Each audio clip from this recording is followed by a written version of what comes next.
ಬಳ್ಳಾರಿಯಲ್ಲಿ ನಡೆದ ಗಲಾಟೆಯಲ್ಲಿ ನೇರವಾಗಿ ಜನಾರ್ದನ್ ರೆಡ್ಡಿ ಹಾಗೆ ಶ್ರೀರಾಮುಲು ಅವರನ್ನ ಟಾರ್ಗೆಟ್ ಮಾಡಲಾಗಿತ್ತ. ಇಂಥದ್ದೊಂದು ಅನುಮಾನಕ್ಕೆ ಮತ್ತೆ ಕಾರಣವಾಗ್ತಾ ಇದೆ. ಶ್ರೀರಾಮುಲು ಹಾಗೆ ಜನಾರ್ದನ ರೆಡ್ಡಿ ಅವರ ಬ್ಯಾಕ್ ಟು ಬ್ಯಾಕ್ ಹೇಳಿಕೆಗಳು.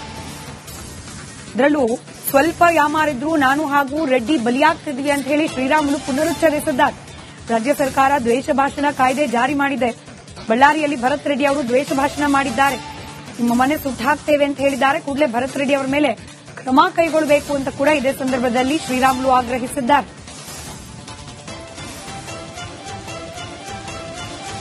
ಬಹುಶಃ ಇವತ್ತು ನಾನು ಜನಾರ್ದನ್ ರೆಡ್ಡಿ ಅವರು ಸ್ವಲ್ಪ ನಾವು ಎಚ್ಚರ ತಪ್ಪಿದ್ರಿಗಿನ ನಾವ್ಯಾರು ಕೂಡ ಇಲ್ಲಿ ಉಳಿತಾ ಇದ್ದಿಲ್ಲ. ದೇವರ ಆಶೀರ್ವಾದದಿಂದ ಎಲ್ಲೋ ಒಂದು ಕಡೆ ಆ ಗಲಿಬೆ ಆಗುವಂತ ಟೈಮಲ್ಲಿ ನಾವು ಸೈಡ್ ಇರೋ ಕಾರಣ ನಮ್ಮ ಇವತ್ತು ಪ್ರಾಣ ಉಳಿದಿದೆ. ಅಕಸ್ಮಿತವಾಗಿ ಅವ್ರೇನ ಗುಂಡು ಹಾರಿಸೋದು ಆ ಕಡೆ ಈ ಕಡೆ ಆಗಿದ್ರೆ ನಮ್ಮ ಜೀವ ಹಾರ್ತಿತ್ತು, ಇವತ್ತು ನಾವು ಇರ್ತಿದ್ದಿಲ್ಲ. ಹಂಗಾಗಿ ನಾನು ಗೃಹ ಸಚಿವರಿಗೆ ನಾನು ಹೋಮ್ ಮಿನಿಸ್ಟರ್ಗೆ ನಾನು ಅವ್ರನ್ನ ಕೇಳ್ಕೊಂತೀನಿ, ಇವತ್ತನಾಗ್ಲಿ ನೀವು ಈ ಲಾ ಅಂಡ್ ಆರ್ಡರ್ ಕಾಪಾಡುವಂತ ವಿಚಾರದಲ್ಲಿ ಇವತ್ತು ಇಡೀ ರಾಜ್ಯದಲ್ಲಿ ಅನೇಕ ಬಾರಿ ಈ ರೀತಿ ಲ್ಯಾಪ್ಸ್ ಆಗಿದಾವ. ಆದ್ರೆ ಇವತ್ತು ಬಳ್ಳಾರಿಯಲ್ಲಿ ಕೂಡ ಲ್ಯಾಪ್ಸ್ ಆಗುವಂತ ಕೆಲಸ ಆಗಿದೆ. ದ್ವೇಷ ಭಾಷಣ ಅನ್ನಂತ ಮಸೂದೆಯನ್ನು ಕೂಡ ತಂದಿದ್ದಾರೆ. ಈ ದೇಶ ಮಸೂದೆಯನ್ನು ತಂದಾರೋ ಬಹುಶಃ ಇವತ್ತು ದೇಶ ಭಾಷಣ ಮಸೂದೆಯನ್ನು ತಂದ ನಂತರ ಮೊದಲನೇ ಬಾರಿ ಈ ರೀತಿ ದ್ವೇಷ ಭಾಷಣವನ್ನು ಮಾಡಿದಂತ ವ್ಯಕ್ತಿ ಯಾರು? ನಾರಾ ಭರತ್ ರೆಡ್ಡಿ ಅವರು. ಈ ನಾರಾ ಭರತ್ ರೆಡ್ಡಿ ಅವರು ಏನ್ ದ್ವೇಷ ಭಾಷಣ ಏನು ಮಾಡಿದಾರೋ, ಅವ್ರು ಮಾತಾಡಿದಂತ ಭಾಷೆ ಏನಿತ್ತು, ಅವರು ಭಾಷೆಯ ಸಂದರ್ಭದಲ್ಲಿ ಇವತ್ತು ಮಸೂದಿ ಬಂದಿದ್ರೆ ಕೂಡ, ಮಸೂದಿ ಜಾರಿಯಲ್ಲಿದ್ರೆ ಕೂಡ ಅವರು ಏನು ಮನೆ ಸುಟ್ಟಾಗ್ತಿದ್ವಿ, ಮನೆ ಸುಟ್ಟು ಬರ್ತಾ ಇದ್ವಿ, ನಾನು ತಾಳ್ಮೆ ಕಳ್ಕೊಂಡಿದ್ರೆ ಬಳ್ಳಾರಿನ ಭಸ್ಮ ಮಾಡ್ತಾ ಇದ್ವಿ ಅಂತ ಹೇಳಿದಂತ ಟೈಮಲ್ಲಿ ಆ ದ್ವೇಷ ಭಾಷಣೆ ಮಾಡಿರೋದು ಮೊದಲನೇ ಶಾಸಕ, ಕಾಂಗ್ರೆಸ್ ಪಾರ್ಟಿನ ಶಾಸಕ ನಾರಾ ಭರತ್ ರೆಡ್ಡಿ ಅವರು. ಅವರು ಇವತ್ತು ಈ ಎಲ್ಲವನ್ನು ಕೂಡ ಇವತ್ತು ಮಸೂದಿ ಜಾರಿಯಲ್ಲಿದ್ದರೆ ಕೂಡ ಇವತ್ತು ದೇಶ ಭಾಷಣ ಮಾಡಿರೋ ಕಾರಣ ಅವರು ತಾವು ತಕ್ಷಣ ಅವರಲ್ಲಿ ಅವ್ರನ್ನ ಕೇಸಲ್ಲಿ ಪ್ರಕರಣ ದಾಖಲು ಮಾಡುವಂತ ಕೆಲಸ ಆಗಬೇಕಾಗಿದೆ. ಬಳ್ಳಾರಿಯಲ್ಲಿ ನಡೆದ ಗಲಾಟೆಯಲ್ಲಿ ನೇರವಾಗಿ ಜನಾರ್ದನ್ ರೆಡ್ಡಿ ಹಾಗೆ ಶ್ರೀರಾಮುಲು ಅವರನ್ನ ಟಾರ್ಗೆಟ್ ಮಾಡಲಾಗಿತ್ತ. ಇಂಥದ್ದೊಂದು ಅನುಮಾನಕ್ಕೆ ಮತ್ತೆ ಕಾರಣವಾಗ್ತಾ ಇದೆ. ಶ್ರೀರಾಮುಲು ಹಾಗೆ ಜನಾರ್ದನ ರೆಡ್ಡಿ ಅವರ ಬ್ಯಾಕ್ ಟು ಬ್ಯಾಕ್ ಹೇಳಿಕೆಗಳು. ಇದರಲ್ಲೂ ಸ್ವಲ್ಪ ಯಾಮಾರಿದ್ರು ನಾನು ಹಾಗೂ ರೆಡ್ಡಿ ಬಲಿಯಾಗ್ತಿದ್ವಿ ಅಂತ ಹೇಳಿ ಶ್ರೀರಾಮುಲು ಪುನರುಚ್ಚರಿಸಿದ್ದಾರೆ. ರಾಜ್ಯ ಸರ್ಕಾರ ದ್ವೇಷ ಭಾಷಣ ಕಾಯ್ದೆ ಜಾರಿ ಮಾಡಿದೆ. ಬಳ್ಳಾರಿಯಲ್ಲಿ ಭರತ್ ರೆಡ್ಡಿ ಅವರು ದ್ವೇಷ ಭಾಷಣ ಮಾಡಿದ್ದಾರೆ. ನಿಮ್ಮ ಮನೆ ಸುಟ್ಟಾಕ್ತೇವೆ ಅಂತ ಹೇಳಿದ್ದಾರೆ. ಕೂಡಲೇ ಭರತ್ ರೆಡ್ಡಿ ಅವರ ಮೇಲೆ ಕ್ರಮ ಕೈಗೊಳ್ಳಬೇಕು ಅಂತ ಕೂಡ ಇದೇ ಸಂದರ್ಭದಲ್ಲಿ ಶ್ರೀರಾಮುಲು ಆಗ್ರಹಿಸಿದ್ದಾರೆ.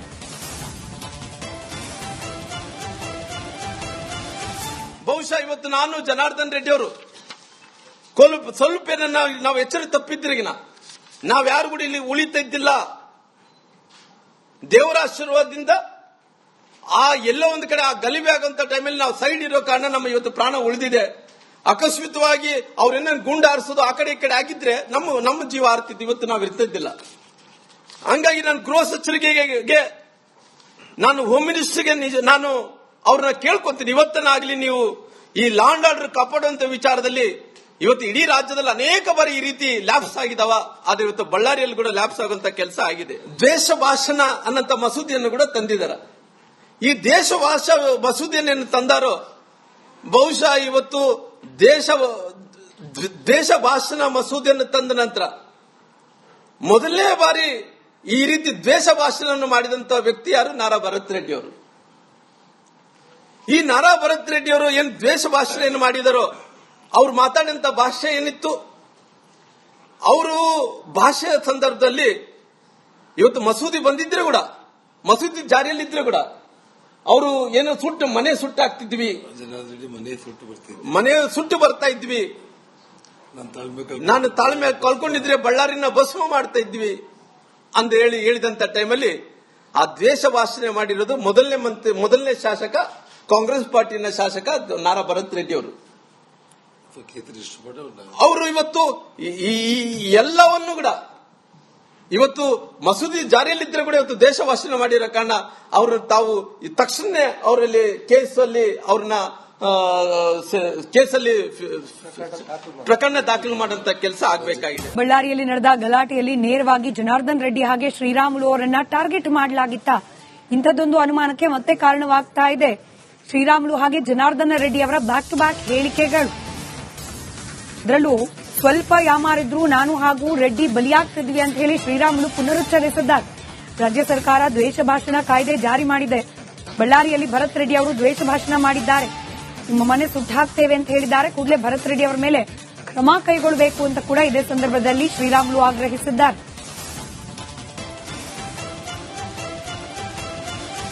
ಬಹುಶಃ ಇವತ್ತು ನಾನು ಜನಾರ್ದನ್ ರೆಡ್ಡಿ ಅವರು ಸ್ವಲ್ಪ ನಾವು ಎಚ್ಚರ ತಪ್ಪಿದ್ರಿಗಿನ ನಾವ್ಯಾರು ಕೂಡ ಇಲ್ಲಿ ಉಳಿತಾ ಇದ್ದಿಲ್ಲ.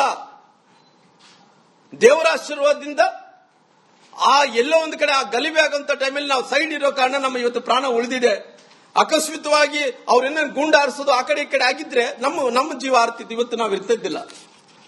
ಹಂಗಾಗಿ ನಾನು ಗೃಹ ಸಚಿವರಿಗೆ ನಾನು ಹೋಮ್ ಮಿನಿಸ್ಟರ್ಗೆ ನಾನು ಅವ್ರನ್ನ ಕೇಳ್ಕೊಂತೀನಿ, ಇವತ್ತನಾಗ್ಲಿ ನೀವು ಈ ಲಾ ಅಂಡ್ ಆರ್ಡರ್ ಕಾಪಾಡುವಂತ ವಿಚಾರದಲ್ಲಿ ಇವತ್ತು ಇಡೀ ರಾಜ್ಯದಲ್ಲಿ ಅನೇಕ ಬಾರಿ ಈ ರೀತಿ ಲ್ಯಾಪ್ಸ್ ಆಗಿದಾವ. ಆದ್ರೆ ಇವತ್ತು ಬಳ್ಳಾರಿಯಲ್ಲಿ ಕೂಡ ಲ್ಯಾಪ್ಸ್ ಆಗುವಂತ ಕೆಲಸ ಆಗಿದೆ. ದ್ವೇಷ ಭಾಷಣ ಅನ್ನಂತ ಮಸೂದೆಯನ್ನು ಕೂಡ ತಂದಿದ್ದಾರೆ. ಈ ದೇಶ ಭಾಷಾ ಮಸೂದೆಯನ್ನು ತಂದಾರೋ ಬಹುಶಃ ಇವತ್ತು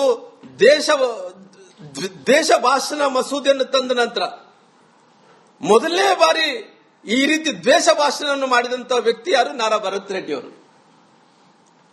ಈ ನಾರಾ ಭರತ್ ರೆಡ್ಡಿ ಅವರು ಏನ್ ದ್ವೇಷ ಭಾಷಣ ಮಾಡಿದಾರೋ ಅವ್ರು ಮಾತಾಡಿದಂತ ಭಾಷೆ ಏನಿತ್ತು, ಅವರು ಭಾಷೆಯ ಸಂದರ್ಭದಲ್ಲಿ ಇವತ್ತು ಮಸೂದಿ ಬಂದಿದ್ರೆ ಕೂಡ, ಮಸೂದಿ ಜಾರಿಯಲ್ಲಿದ್ರೆ ಕೂಡ ಅವರು ಏನೋ ಮನೆ ಸುಟ್ಟಾಕ್ತಿದ್ವಿ, ಮನೆ ಸುಟ್ಟು ಬರ್ತಾ ಇದ್ವಿ, ನಾನು ತಾಳ್ಮೆ ಕಳ್ಕೊಂಡಿದ್ರೆ ಬಳ್ಳಾರಿನ ಭಸ್ಮ ಮಾಡ್ತಾ ಇದ್ವಿ ಅಂತ ಹೇಳಿದಂತ ಟೈಮಲ್ಲಿ ಆ ದ್ವೇಷ ಭಾಷಣ ಮಾಡಿರೋದು ಮೊದಲನೇ ಶಾಸಕ, ಕಾಂಗ್ರೆಸ್ ಪಾರ್ಟಿನ ಶಾಸಕ ನಾರಾ ಭರತ್ ರೆಡ್ಡಿ ಅವರು.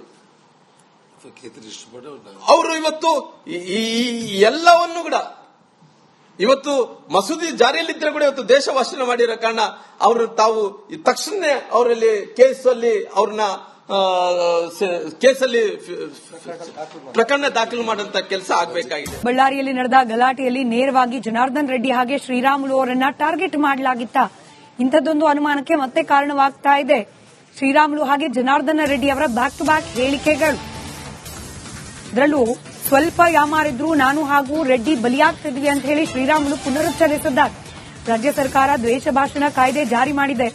ಬಳ್ಳಾರಿಯಲ್ಲಿ ಭರತ್ ರೆಡ್ಡಿ ಅವರು ದ್ವೇಷ ಭಾಷಣ ಮಾಡಿದ್ದಾರೆ. ನಿಮ್ಮ ಮನೆ ಸುಟ್ಟಾಕ್ತೇವೆ ಅಂತ ಹೇಳಿದ್ದಾರೆ. ಕೂಡಲೇ ಭರತ್ ರೆಡ್ಡಿ ಅವರ ಮೇಲೆ ಕ್ರಮ ಕೈಗೊಳ್ಳಬೇಕು ಅಂತ ಕೂಡ ಇದೇ ಸಂದರ್ಭದಲ್ಲಿ ಶ್ರೀರಾಮುಲು ಆಗ್ರಹಿಸಿದ್ದಾರೆ.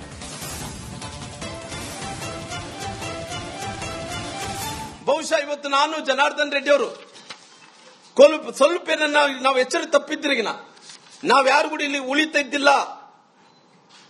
ದೇವರ ಆಶೀರ್ವಾದದಿಂದ ಎಲ್ಲೋ ಒಂದು ಕಡೆ ಆ ಗಲಿಬೆ ಆಗುವಂತ ಟೈಮಲ್ಲಿ ನಾವು ಸೈಡ್ ಇರೋ ಕಾರಣ ನಮ್ಮ ಇವತ್ತು ಪ್ರಾಣ ಉಳಿದಿದೆ.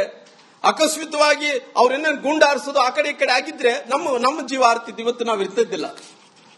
ಹಂಗಾಗಿ ನಾನು ಗೃಹ ಸಚಿವರಿಗೆ ನಾನು ಹೋಮ್ ಮಿನಿಸ್ಟರ್ಗೆ ನಾನು ಅವ್ರನ್ನ ಕೇಳ್ಕೊಂತೀನಿ, ಇವತ್ತನಾಗ್ಲಿ ನೀವು ಈ ಲಾ ಅಂಡ್ ಆರ್ಡರ್ ಕಾಪಾಡುವಂತ ವಿಚಾರದಲ್ಲಿ ಇವತ್ತು ಇಡೀ ರಾಜ್ಯದಲ್ಲಿ